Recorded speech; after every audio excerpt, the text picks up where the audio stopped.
Hello, and welcome to Hedgehog Storytime, where I read my weird original fiction. The following story is part of the Edie Valley Project, linked to the playlist in the description below. Yes, you have to read them all. No, that is not a request. I think today's title is pretty self-explanatory, or at least it will be in about 30 seconds. Stupid. I love my stupid titles. This is also the episode where I finally kind of dropped my hand. It's time. This is what the arc's about. Are you ready? Here we go. It's going to be a lot of this going forward. Woohoo! Okay. That being said, without further ado, here is No, It's Not Like the Song. Or the app. As the two glanced out the window to observe their new surroundings, a huge grin broke out on Cowell's face, while Tommy just sighed a little. Of course, this is where they had ended up. He didn't really know what else he'd expected. Well, could have been better, but could have been a hell of a lot worse, was his only comment.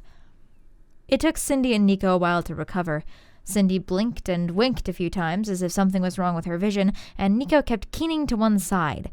Within a minute, however, they both seemed to return to normal and looked to the others, confused. "Did we make it?" Cindy asked. "And if so, where is it?" "I'm assuming you want to do the honors." Tommy turned to Cowell. "I guess this would kind of be your hometown, huh?" Cowell somehow managed to broaden his grin even more. "I suppose of a sort, but it is, regardless, one of my favorite spots in the cosmos." "Well, that just scares me," Nico muttered. The demon didn't appear to have heard him, for he waltzed over to Matilda's door without a hint of dampened enthusiasm and turned back to the others. "Nico, Cindy, Tommy," he said, "on behalf of all my kind, it is my greatest pleasure to welcome you to Discord, City of Demons." With a flourish, he popped open the door and gestured the others through. It was as if stepping through a portal to another place, even though they'd already done that part, as the first thing Cindy noticed on the other side was that it was very green. There wasn't anything in particular that was green about it. In fact, most of the surrounding buildings and the cobblestone street beneath their feet were all varying shades of browns and grays, but it was as if the air itself had a slight green tint to it. Looking upward revealed the cause. Cindy paused on the wagon steps, and Nico bumped into her. "What's wrong?" Tommy asked. Cindy gulped, finally unsticking her throat. The sky," she choked out. Where is it?" She had the right to the question, for it was true that Discord had no sky, no sun, she supposed the one thing it did have were clouds, of a sort. Instead, arcing around the top and sides of the city was a slightly luminous transparency that for all the world looked like a giant soap bubble, and beyond that was a mess of twisting, twirling greens and purples. "Is that the unreality you were talking about?" Nico pointed upwards. "The other, you mean?" Cowell chuckled. "That it is. Sorry, mates. I figured since you'd seen it before you'd realize what it is, but yes, that is the pure, unadulterated cosmos twirling around you." "Are a lot of realities like this?" Cindy asked. Cowell laughed out loud at that. "Heavens, no," he said. "Ordinary people aren't really supposed to know the hidden truth of the cosmos and such, so they've got things like lovely little skies to hide behind. No, Discord is a bit of an exception. It's the only truly artificial reality in the entire cosmos." "You can't just make a stable reality," Tommy tried his best to explain. "They just kind of form on their own." "But, against all odds, somebody did." Cowell winked. "So that's why there's no sky. Doesn't really need one, does it? Being full of demons and all." Cindy glanced over to Nico and was met with a near identical expression of utter confusion. Tommy leaned over to Cowell. "Maybe we shouldn't start with an explanation of the metaphysics." Eyes widening, Cowell's face adapted a surprisingly apologetic quality for him. "Oh, am I blowing their wee little minds?" Yeah. Just a little bit." "Right, sorry about that. Tour of the city. It's in front of you. It exists. You can touch it. Maybe just try to focus on that for the time being." Trying desperately not to be too overwhelmed, Cindy nodded slowly and took a step down onto the pavement. It almost made her lose her balance, not having a real sky to orient herself around, but she hoped that she would get used to it quickly. It was probably best to not look at it, lest the horror of the infinite cosmos boggle her mind. Hopefully it was a little better for Nico, who actually had the option of pretending it didn't exist for a little while. Cindy couldn't help noticing, however, that as he followed behind her, he kept one hand tucked firmly underneath his suit jacket. The wagon seemed to have plopped them into an alley of some sort, but even from their rather dull surroundings, they noticed a curiosity that would prove to be a pattern. The buildings around them had no set architectural style. Rather, they appeared to be a bizarre combination of bricks, columns, and concrete. One roof featured Gothic trimmings, while the one next to it bent upwards in a pagoda-like fashion. It was as if Discord was a city made up of many different cities mashed together. "I see you're already noticing the architecture," Cowell commented as he led them from the alley. "You see, Discord is a city made up of many different cities sort of mashed together." Go figure. "It's a mixed-together pile of older, decayed realities." "So we're standing on one giant graveyard." Nico frowned. Cowell grinned mysteriously.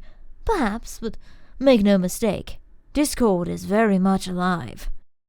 Just then they reached the end of the alley, and Nico nearly got run over by a trolley. Luckily, Tommy pulled him back just in time. It blew its horn as it passed, its stubby wheels trundling along the very sloped tracks dug into the street.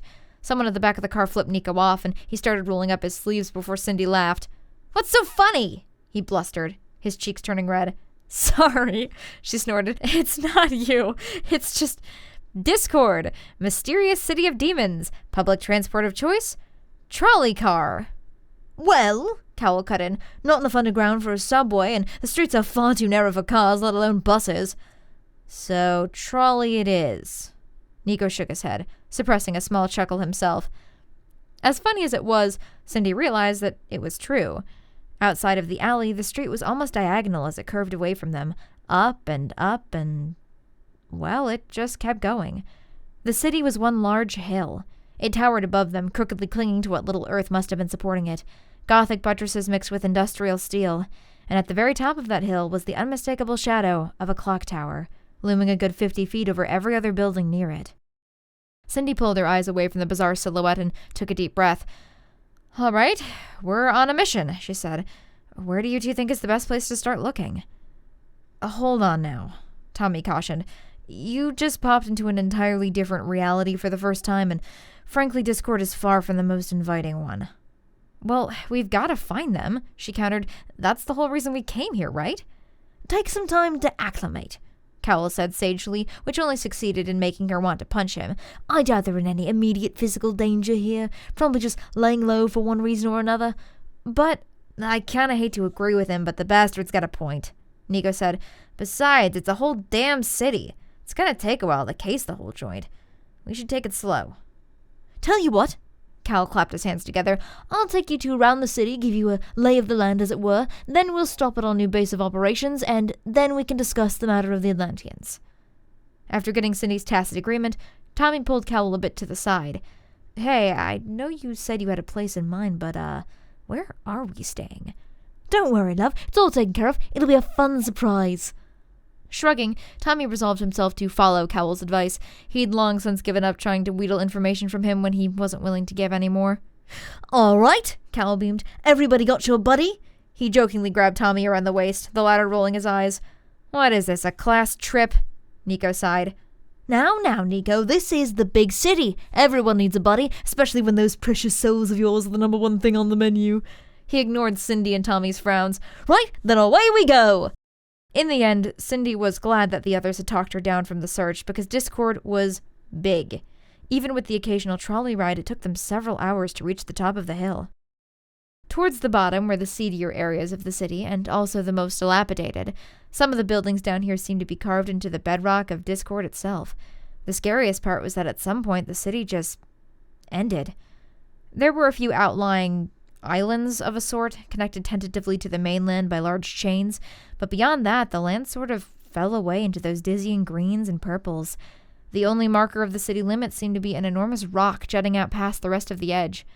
"That's called Outlook Rock, as in, look out or you might fall off the edge to your doom. It's great for picnics, but I wouldn't go out there if I were you.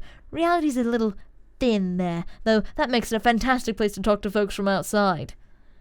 Cindy wanted to ask him exactly what he meant by that, but ultimately decided that she didn't really want to know. A little ways up the road, they passed through the distillery district. Apparently, the distilleries of Discord produce some of the finest spirits in the cosmos. There was definitely something a little funny about that. "Don't drink anything local," Tommy muttered. "They infuse them with real souls. That's what makes them go down so smooth." "Baseless rumors," Cal shook his head. "Lies and slander. How would you even do something like that?" "If there's a way, you demons have definitely found it." "You know what? On second thought, I'd be careful with the expensive stuff." This was also the part of the city where most of the pubs, gambling dens, and restaurants were, at least the affordable ones. Most of these buildings were brick or stone, and all of them seemed to be leaning down the hill somewhat. Only a couple defied the trend, but of those, most of them were simply somehow managing to lean upward instead. Up until this point, they'd seen some people wandering around, though Cowell commented that the district only got exciting later on in the day. Cindy wondered just how one was supposed to know the time of day in the first place. However, as the street seemed to temporarily even out ahead, that quickly changed. For a city of demons, most of the crowd just looked like people. Cindy supposed that made sense. Cowell just looked like people, after all, if a slightly eccentric specimen. What set them apart was the clothes. A good portion of them were normal, jeans, t-shirts, jackets. However, most everyone had something mixed in that was definitely out of the ordinary. Victorian suit coats mingled in the crowd with kimonos and futuristic materials that Cindy couldn't even identify. It seemed that the demons of Discord were just as patchwork as the city itself. As she looked closer, however, she began to notice a few odd individuals. A person with blue skin here, another with feline ears. "Are all the people here demons?" she asked. "Oh, heavens, no," Cowell chuckled. "All sorts of types find their way here. If you found a way to escape your reality, odds are you'll end up here at some point. Discord is sort of the crossroads of the cosmos." "Mages and other magic users are pretty common, but there's a lot of people who just travel around like Ramus and I did. A lot of devices out there that make it possible," Tommy added. It took Cindy a minute to realize just what the crowd was gathered for. Over their heads, she barely made out a series of tarps and tents that filled the square, outlined by more permanent shops. "This here is the pride and joy of Discord," Cowell beamed. "The soul market. That's what it's mostly known for. Of course, the trading of souls, but it's something if you want something, anything at all, you can get it here." Cowell was about to dive headfirst into the crowd, but Tommy stopped him. "Let's save it for some other time," he suggested. "The crowd looks even more charged than usual today." Though he looked a little put out, Cowell shrugged and led the group around the outside. Nico held back just a bit, wondering what had got the crowd into such an odd energy. He tried his hardest to make out some of the conversation, as it seemed there were a lot of hushed, frantic words being exchanged here and there. In the few seconds he got, he couldn't hear much, though it seemed like a lot of people were talking about much the same thing. One word in particular kept getting thrown around, and for some reason, it seemed a little familiar to Nico. The word was Bake. He wanted to ask Tommy about it, as he had a hunch he wouldn't get a straight answer out of Cowell, but the others were already talking about something else entirely by the time he caught up. Further uphill, they entered a more upper-crust neighborhood. Here, grand Gothic arches and Art Deco columns soared above the streets, causing Cindy and Nico to feel positively tiny.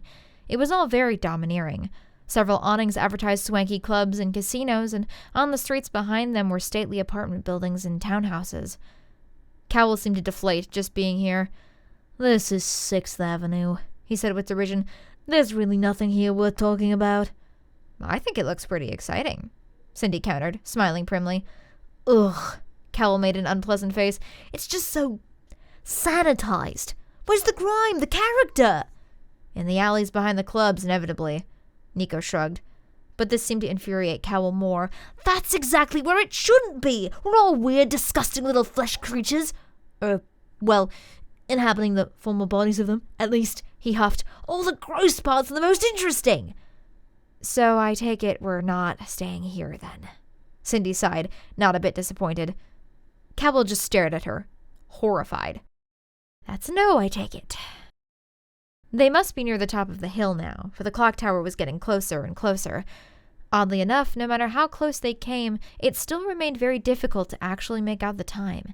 Its four faces all seemed to be unnaturally darkened, like there was supposed to be some kind of light behind them. Finally, with a sigh of relief from everyone, feet aching, they crested the top of the hill and reached the very center of Discord.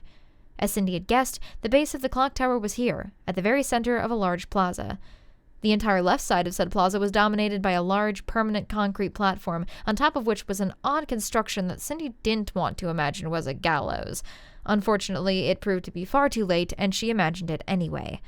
On the other side was a fountain, but instead of a round or even square design that fountains tended to be known for, this one featured a large basin in its front, backed by a tall stone slab in the back, through which water flowed. It seemed to have something carved into its surface, but Cindy didn't get close enough to really make out what it was. Around the square were several stately-looking buildings, fronted by plenty of marble columns that looked slightly out of place with just how orderly they were. "I gotta say," Nico said, "I guess I expected the heart of the city of demons to be more wild. I mean, besides the gallows, I guess, and the giant fuck-off clock tower. I'm kinda disappointed." "Oh, it used to be plenty wild, but all that's really left of the tea party now is a commemorative fountain and a broken clock tower." Cowell shook his head, looking the saddest that Cindy thought she had ever seen him. Which wasn't much, to be fair. He mostly just looked slightly more contemplative than she was used to. "So it is broken," Cindy confirmed. "I've been wondering why it hadn't rung this whole time." "Well, nobody really knows if it's truly broken or not, but it certainly hasn't rung in a very long time." It definitely seemed now as if he knew something more than what he was telling them, but before Cindy could ask him about it, Nico interrupted. "Hold on, the tea party? What's that, the name of the square?" Cowell made a very odd, scrunched face. "Yes and no. It's the square, but it's also the institution that rules the city. It all happens here." "Like a political party?" "No. It's all a bit nebulous, really. A little chaotic. Makes sense, of course, considering who conceived of the damn thing." Cindy frowned. "You keep alluding to it, but you still haven't said yet. Who in the world runs this joint?" Shaking his head, Cowell sighed. "Well, nowadays it's a bunch of overly ambitious upstarts who think they can do it better than their elders. They can't. By the way, 6th Avenue is proof of that. But before them, Discord was run by the very creator of the city himself." "You never told us who that guy was," Nico prompted. "Why, he was Bacche, of course." Cowell blinked, as if this was obvious. "Spindly bloke with horns, calls himself the god of chaos and madness, although I'm not too sure how genuine those titles are myself." Cindy just looked confused, but Nico's eyes suddenly widened in recognition. I knew that word from somewhere. Don't you remember?" he asked in response to Cindy's questioning look. "Oh, wait, you weren't there yet. Well, when we were digging around in Surface's head, we saw that fucker. He was a nutcase." "Some might call him that," Cowell chuckled. "Us demons tend to think of him more as a visionary. He created this whole city out of nothing, after all. Well, next to nothing, anyway. Ruled it well, too. At least by demon standards. We might not be the best judge of character." Cowell jerked his head over to the gallows in the corner before his expression dropped a little. "And one day he just up and vanished. Maybe he got bored. Guess we might never know, although, coincidentally, I have been hearing people whispering for the past hour that they think they might have just seen him." "Come on, you know those rumors go around here all the time." Tommy rolled his eyes. "If he hasn't come back in 50 years, he's not coming back at all. People just see what they want to see." "I don't know." Cowell grinned mysteriously. "He's got a pretty unmistakable look about him."